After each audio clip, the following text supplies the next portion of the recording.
Live on tape from our studios in Fishers, Indiana. This is Night Talk, a 30-minute unscripted discussion featuring guests from all over Central Indiana. With tonight's guest, nurse practitioner Tina Baxter, and the moderator of Night Talk, Jacob Pyle. Thank you, Paul Poteet. Hello, everybody, and welcome to Night Talk. My name is Jacob Pyle, and our guest already knows this, but for the sake of the viewers at home, 30 minutes of unscripted conversations, but with a difference. No screaming, no shouting, no cussing, and the topics have been approved by me before the show. My guest for tonight on Night Talk is a nurse practitioner from Anderson, Indiana. Would you please welcome to the show via Skype, Tina Baxter. Tina, welcome. Thank you. Thank you for having me. No problem. The one thing I should point out to you, there is a little bit of a feedback. There's a we're trying to set a. This is our first remote interview we've done, so just kind of bear with me as we're doing this. So let's just start with the basics. How did you get started in the business? Well, I started out as a registered nurse. I went to school, became a registered nurse, and I was working on the psychiatry unit. And I decided to go back to school and get my master's degree. And originally, I was going to get a master's in business, and then I thought, okay, I'll get a master's in education. Then so I bounced around a little bit, and I ended up being a double major with a master's in nursing education and a master's as a postmaster's as a gerontological nurse practitioner. So I started my entrepreneurial journey by getting fired. I was working a job as a nurse practitioner, and even though this company was highly rated, everybody talked about it, it's a great opportunity, it was not the right fit for me. There were just some things that just ethically I just couldn't agree with. And so we had a mutual parting with this company. And it was during that time that as I'm working off my severance and I had some time to figure out what my next steps is, I got started with a startup with a friend of mine. And we launched a business training CNAs during the middle of the recession in 2009. And it was during that experience that I developed my love for entrepreneurship and wanted to help other nurses become entrepreneurs as well. Awesome. So, what is one thing you, I should point this out, there is a little bit of a feedback on your end, so wait till the feedback settles down before you answer the question, just to let you know. So the next question is, what is one thing you would tell a new entrepreneur? I think the first thing I would tell them is to know why you're going into business. Why being an entrepreneur is important to you, because if you don't have something to hold on to when you inevitably go into the ups and downs in business always has peaks and flows, it's going to be hard to be sustainable. And I've seen many business owners give up when they reach the hard times, when they're just close to getting that big payoff that they're wanting to get. And so you have to hold on to something that's going to keep you going even in the midst of the trial. And then also you need to know why your business exists. Now that's a separate question, but it's very important as well. It's a second why. Who are you serving, and how are you serving them? Why are you serving them? And it's important for you to know what problem your company solves. And if you aren't clear about what you have to offer, you're not going to be able to have your message out there for the public to understand. And so you'll miss your key audience because your message is garbled, and that's very important. So those two whys, I think, are the most important. How did you get into the field of legal nurse consulting? That was another interesting story. I was working as a nurse practitioner for a practice, and my specialty is geriatrics. And in the state of Indiana, when there is a lawsuit, often it first goes before the Board of Insurance, and they have what they call a medical review panel of experts to look at that to see if the case should go further on to trial. So I was asked to sit on a medical review panel. I'd never done it, but I thought, new experience, give it a try. Let's see what it's like. Always interested in the field. So I agreed to do it. And then about a couple weeks after that, I was asked to be a fact witness in another case. And the attorneys, both attorneys said, now, when you go to a deposition, which I didn't even know what a deposition was too much, we'll need your fee schedule. And I looked around and said, I didn't have a fee schedule. So I had to come up with something quickly. And that got me started as a legal nurse consultant. And I love what I do. I love what I do. I love that I can help the attorneys get what they need. I can help the clients get what they need. And then I can be that impartial person to tell you what's happened as an expert. So I really like that. I'm impartial. I don't, even though it may be the plaintiff or the defense hiring me, my job is to be neutral and to tell you what's there or not there and what the standard of care is or not is. And so that's my job. My job isn't to be partial or swayed by the stories of the families. My job is to go by the evidence. And that's what I like. What made you start the Nurse Shark Academy? That started because I was visiting a lot of nurses and talking to them, and they would message me and DM me and say, hey, so-and-so said I should talk to you. I'm interested in doing XYZ. And the more and more I got of that, the more I realized, hey, I probably need to put this into some sort of vehicle. And I was in an online challenge about doing an online challenge. And so in the challenge, I was challenged to do a challenge in 3 weeks. And I did my first challenge for the Nurse Shark Academy. Originally, I just wanted to make it a podcast, but it became so much more than that because I realized nurses needed someone to help them when they want to develop a business. And nurses and other healthcare professionals. We're not taught the business side of medicine, the business side of healthcare. We aren't taught those things in school. And so a lot of trial and error goes into it, and a lot of blood, sweat, tears, and money. And I wanted to help nurses to build a solid foundation for starting their business. Sounds like an interesting business. What tips do you have for self-care? Can you repeat that for me? I said, what tips do you have for self-care? For healthcare? Self-care. Self-care. Thank you. My biggest thing is to have a plan and put yourself on the schedule. As nurses and people in the healthcare field, we often put others ahead of ourselves as part of our calling, but we forget that you can't really give from an empty well, right? So put yourself on the calendar. I actually schedule my self-care time. I make sure that my time with the massage therapist is on there, that I get my nails done and get my hair done. I make sure that I put myself on that schedule, and I will take a day to relax. And, I'm not doing anything day except Netflix and chill, right? So putting yourself onto the schedule, making sure that you do that. And of course, making sure that you get your sleep, you eat properly, you stay hydrated, all those things that we know to do as nurses and other healthcare providers, but we fail to implement our own advice. So now, what are simple things you can do to improve your overall health? I'm going to say make sure you get the proper amount of sleep. There's too many people that don't get enough sleep. And there's this whole thing about being an entrepreneur and this hustle culture of, well, I was up for 36 hours and I was burning through the night. And, folks like Elon Musk make that sound great and wonderful. But if you do that too much, you're going to crash and burn. And you'll find that your creativity actually goes down. And so you aren't as productive as you were if you're not getting your proper rest. Now, the average is 8 hours per person, right? 8 hours a night. That's the average for individual. But you may be one that gets away with 6 hours, and that's perfect for you. You might be someone that needs 9 or 10. You've got to find out what works with your body and decide to do that. While we're on the subject of sleep here, I'm a night shift worker myself. So what's your advice for any other night shift worker that's watching this as far as making sure you get your sleep is concerned?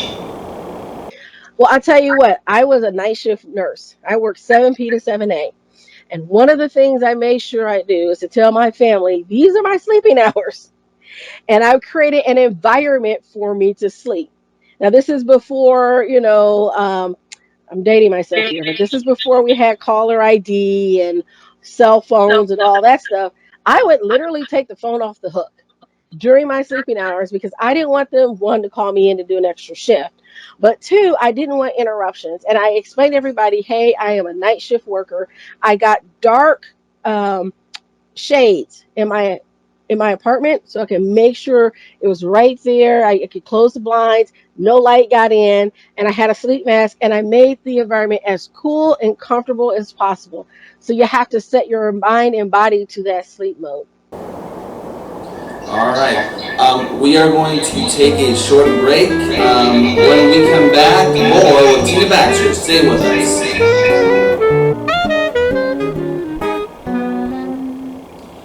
Welcome back to Night Talk. I am here with nurse practitioner Tina Baxter. So, how can we improve our mental well-being? I like to take what I call mental breaks or mental holidays. And I do things like set a time a day just for thinking. Now, I know that sounds crazy, but I set this time away where I can journal, maybe read a good book that has nothing to do with business or nothing to do with nursing, but something that takes me away from my day to day grind so I can find inspiration. And it's often during those times that I get the best business ideas. So, for example, a few years ago, right there in Hamilton Town Center, they had the Marvel movie marathon right before Endgame came out. And so I was on vacation that week. So my husband and I bought passes, and we literally spent like 8 hours every day at the theater watching all the Marvel movies over and over again because I'm a big superhero fan. And during that time, that's when some of these ideas started to really pop up. I had ideas for a book. I had ideas for the business because it was taking me away from the daily grind of, I have to do payroll and timesheets and things like that, or I have to see patients and take care of their needs, to really just open up my mind to possibilities, which is one of the reasons why I like superhero movies. It opens up your mind to different possibilities. And that time was just a mental break for me, sort of like a reset. And after COVID, a lot of us had to do that. You have that mental reset when the world started opening up again. I remember my first week back in the office and seeing patients face to face, and the patients are nervous. I'm nervous. I'm like, please don't cough. We've got our masks on. But you're thinking about all those different things. And I've got coworkers coming to my office, and I'm like, wait a minute. I haven't talked to people face to face almost in the work setting in 2 years. And now all of a sudden, you're coming to my office. I had to do a mental reset. So those are some of the things that we may need to do. You might have to take a break and just let go. Do something fun. Go out on a hike, you know, um, go sit by the river, go walk in the grass, whatever it is that you can do to bring you from yourself and into the present where you are. And that's practicing a little bit of that mindfulness, and that will definitely help. I forgot to mention at the top of the segment, if you guys are hearing anything in the background, it's actually raining outside right now. That's why you're hearing all the rain thunder. So just want to make sure viewers are aware of that. So my next question is, what is one business strategy that has helped your business grow? What the I think one of the biggest things that's helped my business grow was having a social media presence. And I know some business owners that are like, oh, I don't want to do social media. But it was me starting to engage with social media. And it was right before the pandemic hit that I was really getting engaged more in social media. So when the pandemic hit, I was able to shift and pivot and do a lot of what I was doing online. And a lot of people weren't prepared for that because they'd never done a Zoom call or Skype or anything like that. So they didn't know what to do, but I had already started that process. So for me, it was getting me out there out of my comfort zone and reaching more people because I was meeting people on social media, and we were having Zoom meetings and networking meetings online because we couldn't get together face to face.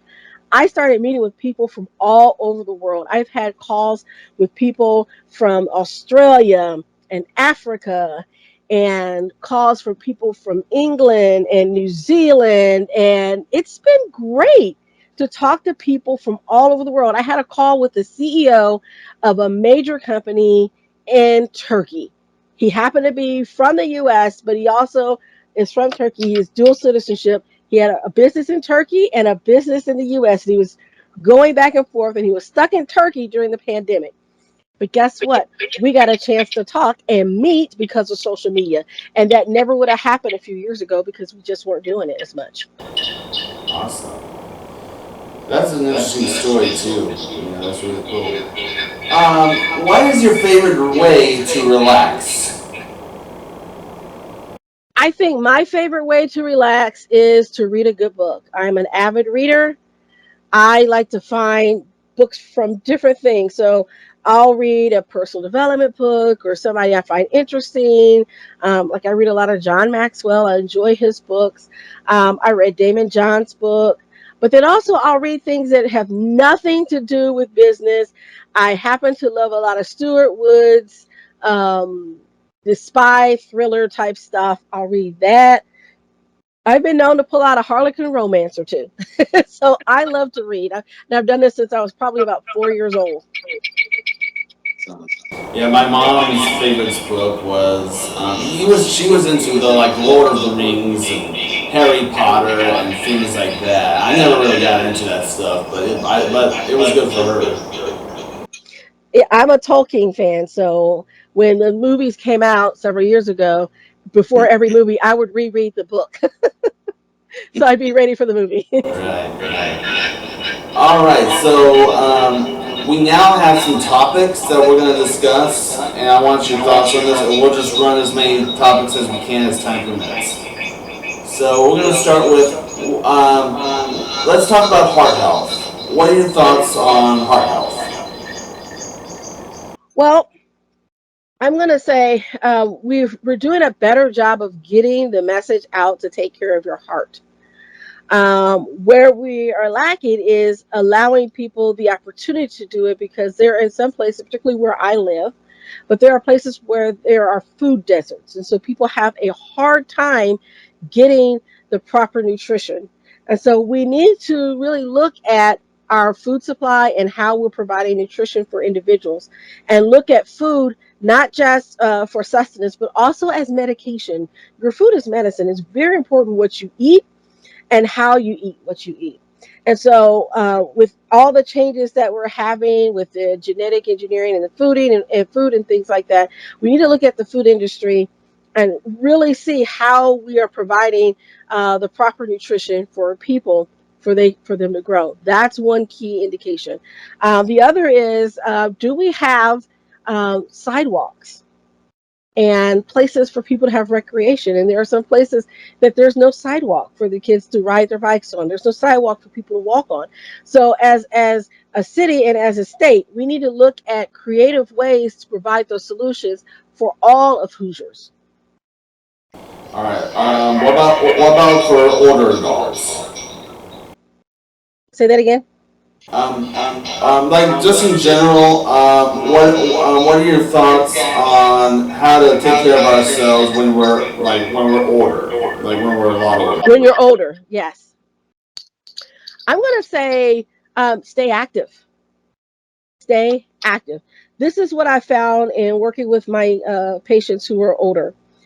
The ones that stay engaged and had a reason to get up and go and get out of bed in the morning did a lot better than the ones that just sat around and watched TV all day and didn't do much of anything.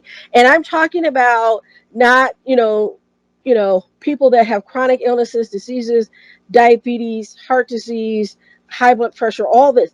But the ones that stayed active, that were engaged in life, they seem to fare and do a whole lot better than the ones that found that were more sedentary and solitary. So we need to make sure that we have something for our seniors so that they can stay engaged. That's one of the biggest things I ask when I talk to my patients is, what is your typical day like? And what are you doing? And if you're telling me that for 8 hours a day, you're sitting there watching television. I'm saying, okay, well, can we do something while you're watching television? Can we do a little bit of exercise while you're sitting there? There's so many different ways that we can engage our patients, and this is where telemedicine comes in. Wouldn't it be great if we had a telehealth program that was easy for our seniors to use, that can help them to exercise even from their bed, even from their wheelchair? Why don't we have those platforms available? So I think that would be awesome and affordable. That's the other problem. Alright, we are going to take one last break. When we come back, we'll conclude our conversation with Tina Baxter. Stay with us. Join me next week on Night Talk when my special guest will be Luke Austin Doherty. Welcome back to Night Talk. Alright, back to the topics of some of the most common health things. And again, for those who are watching, if you hear any background noises, it's rain.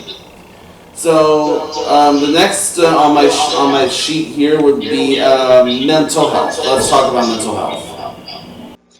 So our mental health is so important, and I appreciate some of the celebrities that have come out and talked about the mental health struggles that they're having, because it encourages other people to talk about it. We need to understand that mental health is healthcare. And just, you know, I was thinking about Simone Biles, and she just came back to um, gymnastics again, and they just showed her on TV. And she took her time off during the Olympics because she had the twisties, as she calls them. And it was a problem she said, in her mental state, that it was unsafe for her to compete, and she wasn't mentally prepared for that. And that took some guts to say, hey, my head's not in the game. I've got some stuff going on. And I think we need to do that more. I think we need to talk about mental health and not to stigmatize it as much. And as a person that works with people with mental health conditions, I have seen some of my patients and clients just do phenomenal work despite the challenges that they have. And I've seen others, that really struggled, but they were able to overcome. And so I want to say to anybody out there that's struggling with depression or mental illness, to let you know that you are not alone, and that there is help available to you. And that if you're having suicidal thoughts, please, there's a national hotline. Call the national hotline. I believe it's, I can't remember. I think it's 1-800 talk or something like that. I'd have to look it up. And I'll make sure I email it to you so you'll have it for your show notes. But worst case scenario, call 911. Call a friend. Call someone to help you. Don't go through this alone. Mental health care is health care, and we need to remember that. You cannot separate the physical and the mental. A lot of these things that we're learning now in science is that there is a genetic component for things. There's a biochemical component for the reasons why you're feeling the way you're feeling. So I want people to know that there is help available. And please reach out to your family practice provider, or someone in your local community, a local mental health center, if you need help. Don't do this alone. You don't have to. And there's also a phrase I use, and this is one of the benefits of me working night shift. I always tell people, if you need someone, even if you just need to talk, please let me know. I'm up all night, even on the nights I'm not working. Please, I would rather get a call from you at 3 o'clock in the morning to hear your struggles, your problems, than to go to your funeral over something that could have been prevented in the first place. And can I say this? We have seen in healthcare a rise in suicides among nurses and physicians. And I want to say to my healthcare professionals that are out there, I know that you've been on the front lines for a very long time. We have been working nonstop. And I know that it's a struggle because I'm there with you. But please say something. Please let us help. If you can't trust your employer, go to your employee assistance program. Even if you have to go to the next town to get some help because you want some anonymity, whatever you need to do, get help. Don't feel like you have to shoulder it alone. I have had too many colleagues that I've known that have died by suicide, and or have left the profession because of burnout. Let's take care of one another and take care of yourself. Well said. Well said. All right, so let's go back to our little discussion here. Let's talk about chronic diseases. What are your thoughts on those? Which disease? Chronic. Chronic diseases. One of the things that I talk to people about if you have a chronic illness is to learn about your illness, educate yourself, talk to your providers, discuss it with them, find out what it is that you need to do to help manage your symptoms and keep them under control and at bay. If you have questions, ask them, write it down, keep a journal. I often will write down medication and why I'm giving it so that you'll know when I give you that prescription, you know why you're taking it. And so if your provider is not doing that for you, stop and ask the questions. Find out why you're taking that medicine and what it's supposed to do. How is it supposed to affect you? And then if you have a chronic illness, my husband has rheumatoid arthritis, so I always tell him break things up, do things in small batches. Don't try to overdo, but take your time. And it may be my particularly with my clients that have arthritis. I used to teach chronic disease management class, and I would say, listen, if you have to get the laundry done, don't try to get the laundry done all in one day or all in one time frame. Break it up into usable chunks. That way you can rest in between. So if it's getting the laundry together and taking it to the washer and setting it down and sitting for 5 minutes, and then getting up and loading the washer, and while the washer's going, maybe you sit and rest for a little while, then you unload the washer, put it in the dryer and put the dryer on, then sit and rest. And then while you're watching your favorite program, you can sit and fold clothes. So you break it up into bite-sized chunks so that you're not overexerting yourself.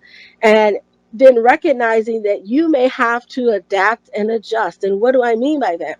It means that maybe because you have a chronic illness, you have to negotiate your life a little bit differently and being okay with that. I'm not saying that, settling and accepting your disease. I'm saying that you have to look at that as that at this moment, this is what I need to do so that I can have the best quality of life that I can. And having those conversations with your family members about what you can and can't do and how to best support you. So if you're wanting to lose weight, oftentimes we try to get our family in to help us, right? I'm going on a diet or I'm planning on losing weight. Let's, change how we eat. Maybe we don't go out and have ice cream every night. Maybe we have ice cream just once a week. Maybe I cut down and we have soda once a week. But get your family to support you in what you're doing. But my best advice to you is educate yourself, get education, get good quality education. That's important and key. Don't just rely on your Google search because I can guarantee you there will be sites on there that you don't know who's written that information. And it could be somebody somewhere that, that just wrote about their one experience. So make sure you vet who you go to talk to and you talk to reliable people and start with your healthcare provider. You diagnose me with this. What does this mean for my life and how do I manage it? And you'll be surprised. I had a client who was able to get off his diabetes medication. He joined one of those weight loss groups and he exercised and he got off his medication. Well, when he stopped doing what he was doing, guess what? Diabetes came back and it came back worse. So he's having to do it again because he stopped doing what he was doing. He gained weight. He started going back to those bad eating habits, and this is what happened. So there are things that you can do for your health and work with your healthcare provider and make them your ally. Have them come alongside you and really take advantage to those opportunities that are out there. All right, we have about 1 minute and about almost 10 seconds left of the segment. So, how can someone contact you and schedule a consultation? Great. If you are wanting, as a nurse, and you're looking to start your own business and you want to get a hold of me, you can always reach me at the nurse shark academy dot biz. And then if you are an attorney and you're looking for help on your cases, you can reach me at baxterprofessionalservices.com. And if you are looking for medical advice and you want to reach me there, you can contact me on either of those places, and I will refer you to a place where you can get a medical advice. I am accepting patients at my clinical practice, and I will be happy to share that information with qualified individuals. All right. Well, my guest has been Tina Baxter. Thank you so much for joining us today. I'll be back next week with another guest for you. Till then, for Tina Baxter, our very own Paul Proteins, and all of us on Night Talk, I'm Jacob Pyle. Thank you for watching, and good night, everybody.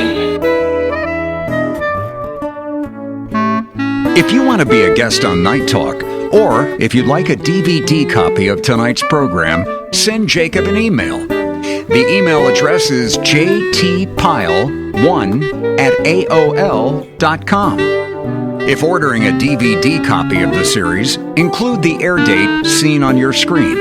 Residents outside of Indiana will pay an additional $5 shipping and handling fee.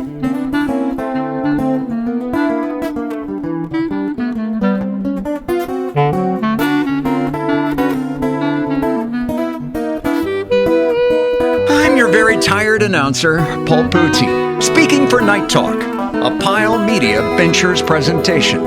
This program has been pre-recorded.